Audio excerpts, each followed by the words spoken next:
রব্বুল আলামিনের খেলা তো, রব্বুল আলামিন এরকম করবেন জন্য। কেননা যত মানুষের কান্না, যত মানুষের চোখের ব্যথা, আহা, আজকে থেকে না, ওই আপনারা শাপলার কথা ভুলে গেছেন। পানি আর কলা খাওয়াইছি আর মানুষের কান্না দেখছি ওই দিন। হ্যাঁ, আপনারা 18-র ছাত্রদের কথা ভুলে গেছেন। হ্যাঁ, চোখ উকড়ায় ফেলছিল এই শ্যামলির পেছনে এই জায়গার থেকে। আপনারা ভুলে গেছেন এক একটা কথা।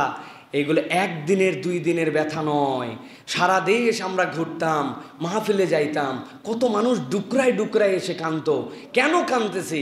বলে হুজুর এমন কতগুলা মানুষ কান্নারও দৃশ্য দেখতেছে যে এই কান্নার কারণেও পরে আমার বিপদ হতে পারে, এই জন্য বলতে পারবো না হুজুর, কিন্তু বুকে অনেক ব্যথা, ঘরে ঘরে মামলা, ঘরে ঘরে অত্যাচার। আপনি সংকীর্ণ একটা মানসিকতায় পুরা দেশকে আইসোলেটেড করে ফেলছেন। এটা কখনো ভালো পরিণাম বয়ে নিয়ে আসে না। এই জন্য নবীজি বলছেন, তোমাদের কৃপণতা, তোমাদের এই অন্তরের দৈন্য, এটা তোমাদের জন্য বিপদ আনে। এখন মনে করছেন বাবা আল্লাহ বোধহয় বিপদ একটা শ্রেণীর জন্য কেবল সিলেক্ট করে রাখছে। না, আপনি আমি যদি জালেম হই, আপনি আমি যদি সেম ক্যাটাগরিতে হই, আল্লাহ আপনার আমার কপালেও এটা রাখবেন। এই জন্য আজকের আলোচনা এটা, যাতে আমরা নিজেরা নিজেদেরকে ধ্বংস থেকে রক্ষা করি। আল্লাহ যেন আমাদেরকে তৌফিক দান করেন। খবরদার কৃপণ হয়ে যাবেন না। সচ্ছল অসচ্ছল উভয় অবস্থায় হাত চালু রাখবেন। রব আপনাকে দিবে, যে দেয় আল্লাহ তাকেই দেয়। ফাঁকা জায়গায় পূরণ হয়, পূরণ হওয়া জায়গা আর ফাঁকা নতুন করে পূরণ করার কিছু থাকে না। অতএব খবরদার নিজেদেরকে কৃপণ বানাবেন না। এই জন্য নবী করিম সাল্লাল্লাহু আলাইহি ওয়াসাল্লামের একটা বিখ্যাত দোয়া ছিল, আল্লাহুম্মা ইন্নী আউযু বিকা মিনাল জুবনি ওয়াল বুখলি। আল্লাহু আকবার। নবীর দানের ব্যাপারে বলা হয়েছে যে আসমানের যে বায়ু, ওই বায়ু যে ঝড়, ওই ঝড়ের থেকে বেশি নবীজি দান করতেন। সেই নবী বলছেন, আল্লাহ তুমি আমাকে বখিলতা থেকে তুমি আমাকে হেফাজত করো। তাহলে তার উম্মতের ক্ষেত্রে কতটুকু দানশীল হতে হবে, কতটুকু খরচ করার মেন্টালিটি আপনার মধ্যে থাকতে হবে। পজিটিভ প্রত্যেকটা কাজে আপনাকে অংশগ্রহণ করতে হবে, দান করার চেষ্টা করতে হবে। কোনো অজুহাতে বখিল হওয়া যাবে না। প্রিয় ভাইরা, শয়তান আমাদেরকে বখিল বানানোর জন্য চেষ্টা করে। প্রিয় ভাইরা, কোরআনুল কারীমের বিখ্যাত ঘটনা আছে 59 নম্বর সূরা হাশরের 9 নম্বর আয়াতে পড়ে নেবেন বাসায়, যে কত বড় ঘটনা। আল্লাহ সাহাবীদের ঘটনা এখানে উল্লেখ করেছেন। ওয়ালাউ কানা বিহিম খাসাসা ওয়া মান ইউকা শুহা নাফসিহি ফাউলাইকা হুমুল মুফলিহুন। তাদের চাহিদা ছিল, কিন্তু নিজের চাহিদার উপর অপর ভাইকে প্রায়োরিটি দিয়েছে, অপর ভাইয়ের জন্য সে খরচ করেছে। আল্লাহ কোরআনে এই ঘটনা উল্লেখ করে স্বয়ং আসমানে আল্লাহ বান্দার এই কার্যক্রম দেখে হেসেছেন। সুবহানাল্লাহ। অতএব প্রিয় ভাইয়েরা, আমাদের ধ্বংসের অন্যতম একটি কারণ হচ্ছে যে আমরা বখালত করি, আমরা হচ্ছে সবসময় কৃপণতা করি। এটার থেকে আমাদেরকে বাঁচতে হবে। প্রিয় ভাইয়েরা, আল্লাহ রাব্বুল আলামিন কোরআনুল কারীমের মধ্যে বলছেন, ولا يحسبن الذين يبخلون بما آتاهم الله من فضله هو خير لهم بل هو شر لهم। আল্লাহ রাব্বুল আমিন বলছেন, দুনিয়ার মানুষ কত ক্ষেত্রে এমন কৃপণতা করে, সে মনে করে এইটা যদি আমি দেই তাহলে এইটা আমার জন্য ভালো হবে। কিন্তু আল্লাহ বলছেন সে জানে না কোনটা ভালো। সে ভাবে এইটা ভালো, কিন্তু এইটা তার জন্য খারাপ। আর ভাবে এইটা তার জন্য গচ্ছিত করে রাখা ভালো, কিন্তু এইটাই তার জন্য খারাপ হয়ে যায়। আল্লাহ রাব্বুল আমিন বলছেন, এই জন্য কখনো তোমরা বখিল হয়ো না। বিমা তাহুমুল্লাহ, তুমি ভাবো যে তুমি এইটা কামাই করছো, না, তোমার কামাই নয়, রব্বুল আলামিন তোমাকে এটা দান করেছেন। অতএব নিজের ধ্বংস থেকে বাঁচানোর জন্য আল্লাহর দেওয়ার সম্পদ থেকে তুমি খরচ করো। খরচের মেন্টালিটি আল্লাহ রাস্তায়, এটা আমাদেরকে রাখতে হবে। প্রিয় ভাইয়েরা, আল্লাহ এরপরেও বলেছেন, তুমি কি মনে করো আল্লাহ এত উৎসাহ দিচ্ছেন, আল্লাহর বোধহয় খুব টাকা দরকার? না, আল্লাহ বলছেন, ওয়ালিল্লাহি মিরাসুস সামাওয়াতি ওয়াল আরদ ওয়াল্লাহু বিমা তা'মালুনা খাবীর। আরে বেকুবের দল, রবের এই টাকা দরকার নাই, আসমান জমিনের মালিকই তো আল্লাহ। আল্লাহ তোর পরিশুদ্ধতার জন্য, ধ্বংস থেকে বাঁচানোর জন্য আল্লাহ রাব্বুল আমিন তোমাকে দিয়ে খরচ করায় দিয়া তোমাকে বাঁচায় দিতে চান। সুবহানাল্লাহ। যখন বান্দা দান করে, আল্লাহ রাব্বুল আমিন তার বিপদ দূর করে দেন। আমাদের জীবনে বিপদের সংখ্যা বেশি নাকি আমাদের বিপদ মুক্তর সংখ্যা বেশি? হিসাব করবেন। আপনি তো খালি বিপদ দেখতে পান, আমি তো কোনো বিপদই দেখতে পাই না এক হিসাবে। কারণ বিপদে এই যে আসার সময় এমনভাবে একটা গাড়ি সামনে আসলো, ব্রেকটা চাপা লাগলো, গাড়িটা আটকায় গেল। আচ্ছা, ব্রেকটা যদি ফেল করতো অথবা লেগেই যেত, এই লাগার হার বেশি না বাঁচার হার বেশি? বাঁচার হার বেশি। পড়ে গেছিল, ধাক্কা খাইছিল, মরে গেছিল, আল্লাহ নিজে হাতে বাঁচালো, একটু হলেই চোখে লাগছিল, বাচ্চাটা গেছিল। আমার বাঁচার হার কল্পনা করতে পারবেন না। রব এই বাঁচান দুইটা দিক দিয়ে।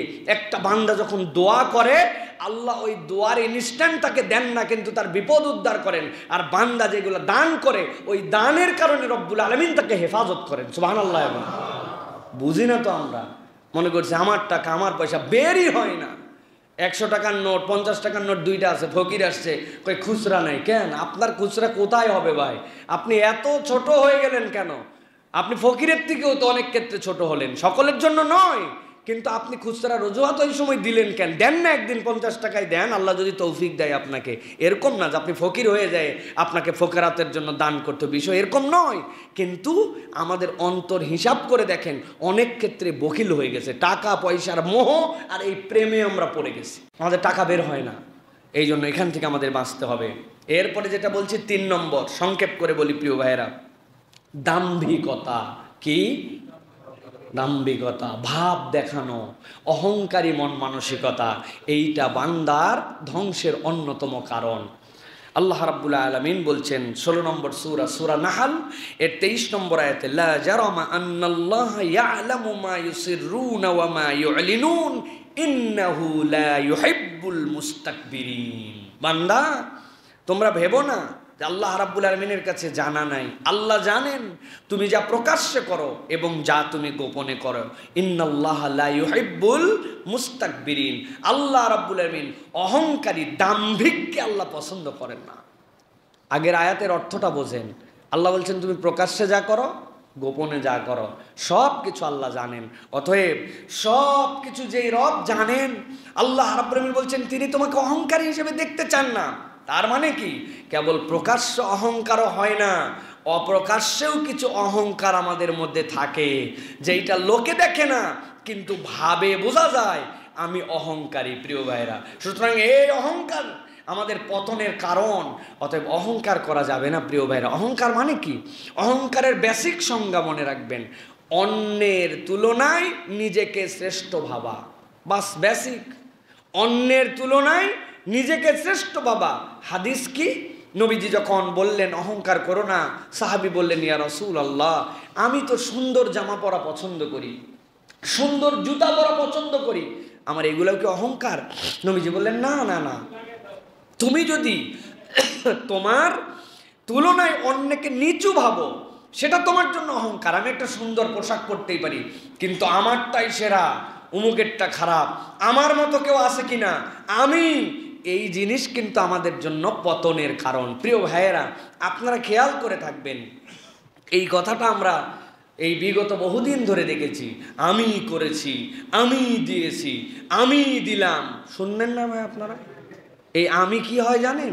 এই আমি দুইটা জিনিস করে। এই আমি 1 নম্বর অহংকার নিয়ে আসে, 2 নম্বর তেলবাজ একটা গ্রুপ এর অধীনে তৈরি হয়। যখন কেউ দেখে খালি আমি আমি বললেই খুশি হয়, তখন বাকিরা সবাই উনাকে ক্রেডিট দিতে চায়। আর যেই কোনো খারাপ কিছু হবে তখন তারাই বলবে একজন মানুষ, উনি এত বিষয় কেমন করে দেখবে, সব কিছুকে উনার দ্বারা দেখা সম্ভব কিনা। ক্রেডিটের ভাগ নেয়, ডিসক্রেডিটের ভাগ নেয় না। এইরকমভাবে একটা স্বৈরতন্ত্র তৈরি হয়, যেটার কারণে আল্লাহ রাব্বুল আলামিন পতন ঘটান। অতএব প্রিয় ভাইয়েরা, আমরা যেন আল্লাহ রাব্বুল আলামিনের কাছে এরকম স্বৈর না হয়ে যায়, আমরা যেন এরকম নিজেরা না হই। এই জন্য আল্লাহ বলছেন খবরদার, তোমার অহংকার, আমিত্ব, সেটা ছোট থেকে বড় সব জায়গায় আসতে পারে, এটা যেন তোমাকে গাফেল করে না ফেলে। আল্লাহ বলছেন ওয়ালা তুসাইর খাদ্দাকা লিন্নাস ওয়ালা তামশি ফিল আরদি মারহা। দুনিয়ার বুকে তুমি কখনো ফুটানি করে দাপট দিয়ে চলো না, মানুষের দিক থেকে মুখ ফিরাই নিও না। ভাব কি একটা আমি হয়ে গেছি, এরকম মুড যেন না হয়। আল্লাহ বলছেন তুমি তোমার মানুষের দিক থেকে মুখ ফিরাই নিও না। মুখ কখন ফিরায়? যখন সে বুঝে ফেলে যে আমি সব, আমার মতো কেউ নাই, আমি করেছি কেবল।